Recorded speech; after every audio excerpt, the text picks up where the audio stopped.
Hello, everyone, and welcome back to Season 3, Episode 2 of the Inside the Woods podcast, Valley News show where every week we will give an inside look at Dartmouth Big Green football as they make their way through the 2025 season. I am your host, Mike Coughlin.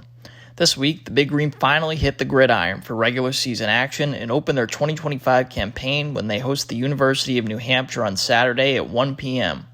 The Wildcats enter the bout with the Big Green at a record of 2-1, coming off a loss on Saturday on the road against Ball State. Dartmouth has not faced off with the Wildcats since 2023, when they suffered a 24-7 road loss in what was Sammy McCorkle's first game as head coach for the Big Green. The last time Dartmouth defeated UNH was in 2021, and the Big Green are 19-21-2 all-time against the Wildcats. To dig into the season opener, I spoke with the radio voice of UNH football, Justin McIsaac, who gave the lowdown on what to expect from the visiting Wildcats. I also spoke with Big Green head coach Sammy McCorkle, who is looking to lead his squad to a victory in its season opener for the second straight season. Now let's get into the interviews.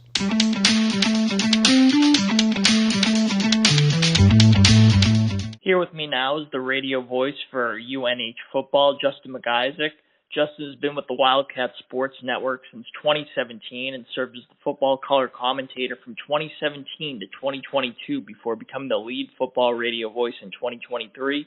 He's also won multiple New Hampshire Sportscaster of the Year awards. Hi, Justin. Thanks for joining me. Hey, Mike. Thanks for having me on. Absolutely. So, the first question I wanted to ask you, after the Wildcats' first three games, which include 2 wins and most recently a narrow loss to an FBS opponent in Ball State that went down to the final possession, from your vantage point, what's the vibe around the Wildcats program? Well, I think mostly positive. I think the Wildcats are a little annoyed they didn't pull off what would have been an upset win over Ball State. They think they let that one get away and, haven't done the game. I tend to agree with them. I think UNH should have won that one. A couple plays here and there, the mistakes you can't make when playing an FBS team. But for the most part, I think around the program there's a sense of optimism. There was a lot of question marks coming in about the defense, a lot of young guys, a lot of guys that haven't played a ton, but they played really well. And Matt Vezza, who won the quarterback job in camp, he's every game he's gotten better. So it's people are, I think, thinking a little more optimistically right now, certainly than they were before the first ball was kicked down in North Carolina Central.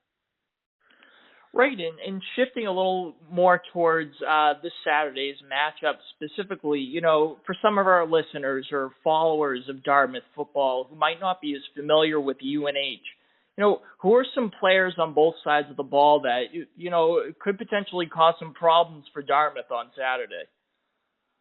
Yeah, well, I think on offense it starts with Matt Vezza. He's a dual threat quarterback. He's run for 2 touchdowns. He's passed for 3 touchdowns. And really the game at Ball State, they threw the ball a lot more kind of by game plan design. And it's the best he's looked in the 3 games he's started here. So it starts with him. I would say Chase Wilson at wide receiver. He's a grad transfer from Wesleyan in Division III. He's coming to the program and is a good outside threat. Makes some big catches. Had a big game at Ball State. So definitely a guy to watch there.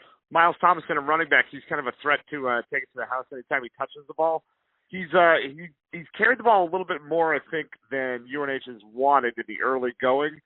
Due to some a couple of running backs being a little bit banged up coming out of camp, but he's a kid that can run back kicks. He can take screen passes to the house. He can really do it all with his speed. So those 3 guys offensively, definitely players to watch. On the defense, what you want to watch is how many players they play, because it's about 1 million guys come out there, and they all make an impact. Jackson Stone, who's from the Upper Valley, he went to Lebanon High School. He's had a nice season in the early going, so I'm sure he'll have a lot of fans in the stands on Saturday. DJ Johnson had a really big game. He's a redshirt freshman from Wilbraham, Mass. On the defensive line. He stepped up big. Cameron Garner-Young has had a great season already with 2 blocked kicks. And Zach Aaron, really the whole defensive line has played great. Zach Aaron, the Bedford kid, one of the captains, has been outstanding. In the secondary, Raleigh Collins, number 20, he's a transfer. He's out of Newark, Delaware. He's really kind of the straw that stirs the drink in the secondary. 2 interceptions, just seems to be around every play. He's really been a revelation as a transfer coming in for UNH. Right. And then also sort of looking at, Dartmouth versus UNH generally over the years, how being around, UNH, how would you compare sort of, if you want to call it a rivalry between Dartmouth and UNH, how do you think that sort of rivalry compares to the intensity of, maybe a rivalry with Maine? Yeah, it's funny. We were just talking to Coach Santos and some of the kids today in their weekly press conference, and they said it's not quite Maine, but it's on the doorstep of that. Essentially, is what they said. So, I mean, nothing's like the battle for the Bryce Callen musket. But that's number one for New Hampshire. But the only 2 Division I football teams in New Hampshire, the Granite Bowl Trophy. I think the rivalry got a lot more spice when Dartmouth came to Durham in 2021 and kind of fed UNH their lunch, right? Really took it to UNH that season. And since then, the rivalry's gotten a little spicier. Last year, the 2 teams didn't play, but the 22-23, those games were, a lot of trash talking going on, a lot of good old-fashioned sports hate, and I think the UNH kids recognize that it's a big-time rivalry in the Grand State. Right. And then finally, I wanted to shift a little bit and ask you a question and maybe give our listeners some information. As a lead radio voice for a collegiate football team, I wanted to see if you could kind of give me and listeners an idea of how you prepare for calling games each week and what that process is like. Sure, yeah. So it kind of starts on the day after the game that just ended. So, sometimes you get the what's called the 2-deep roster, the depth chart from the colleges pretty quick. With UNH, I kind of know, who's going to play, who's not, depending on who got banged up, who didn't in the game before.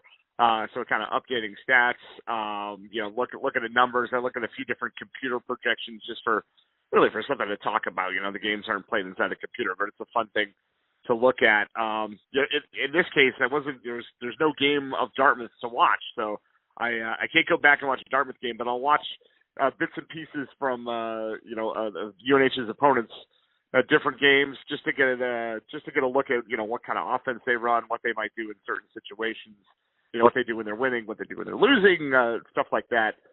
It's actually football's a lot of work to prepare for. What I tell people is they pay me to do the prep, and I do the games for free.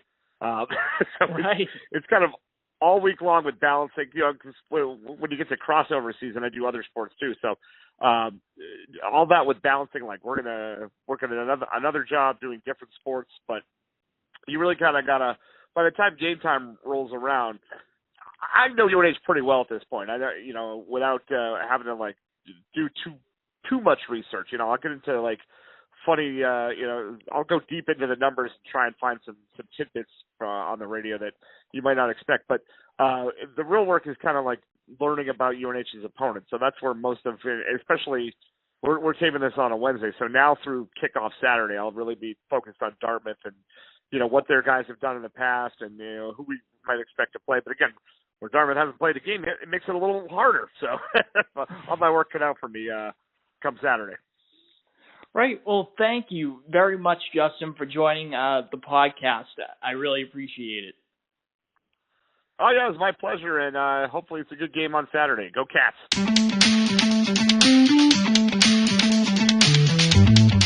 Now joining me is Dartmouth head coach Sammy McCorkle. Begins his 3rd regular season as the Big Green's head coach on Saturday. Thanks for coming on again, Sammy. Thanks, Mike. Appreciate you having me on, my man. So the first thing I wanted to talk about is non-conference scheduling. You face UNH, Central Connecticut, and Fordham this fall. In recent years, you've played programs such as Merrimack, Lehigh, and Colgate. What goes into making up your non-conference schedule? I think it's a little bit of combination of everything. I think, who's available, what teams have open schedules to be able to do that. And I think, a lot of times too, location, distance from us. But there's multiple things that happen. Everything has to kind of align sometimes. But, these are games that have been already in our books for a number of years, and these are the ones you got to play.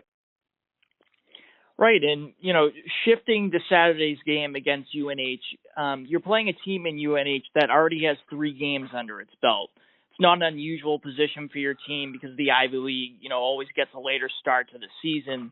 But how does it impact your preparations to be coming out of the gate against a team that has had, so much time to gel on the field, especially a team like UNH that could be as talented as, any team you guys face? Yeah, unfortunately, there's nothing we can do about that. It is what it is. We prepare. We're going to prepare, regardless. We're going to prepare for each opponent. They are battle tested. They've been in a couple close games, especially the last 2. And so they've had that experience.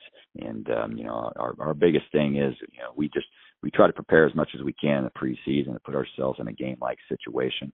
You're not going to, simulate 100%. But we try to, mentally and physically put our guys in that kind of situation.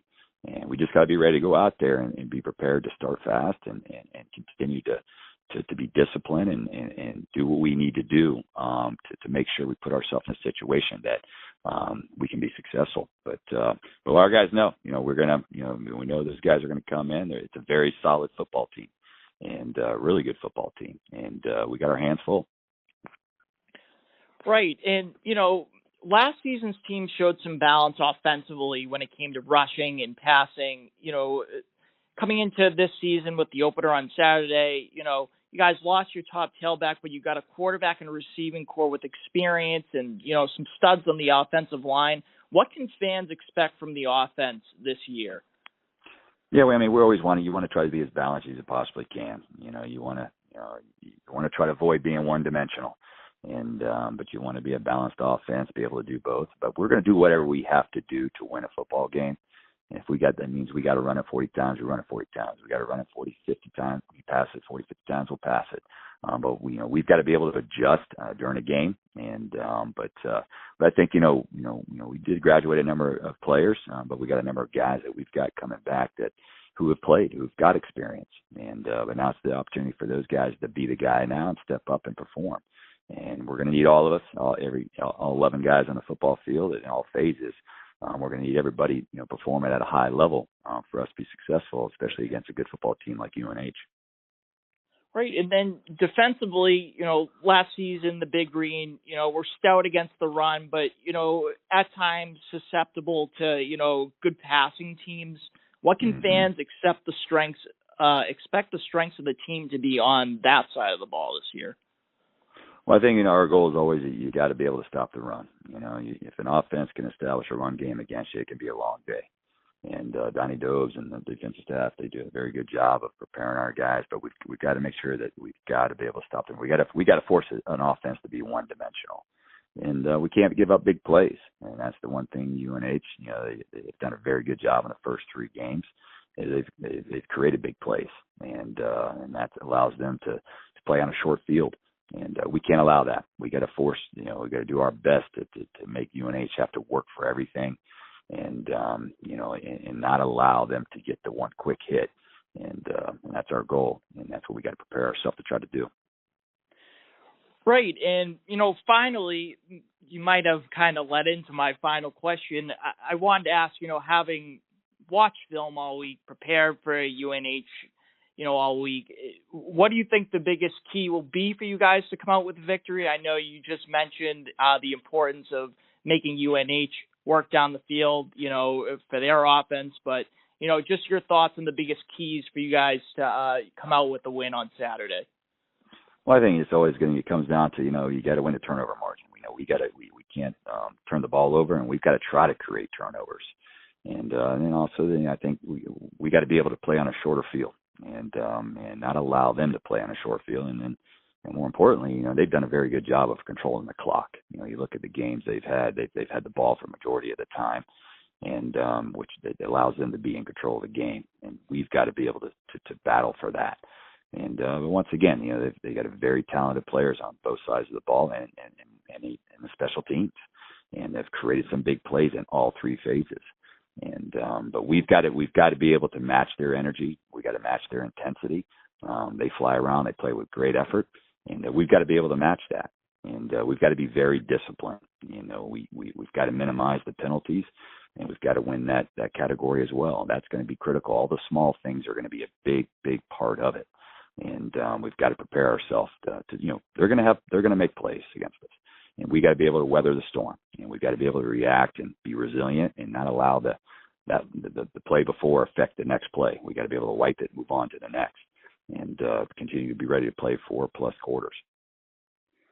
All right. Well, thank you very much again, Coach, for joining the podcast. I appreciate it, and I wish you luck this weekend. Thanks, Mike. Appreciate it. Thank you so much, and enjoy being on here.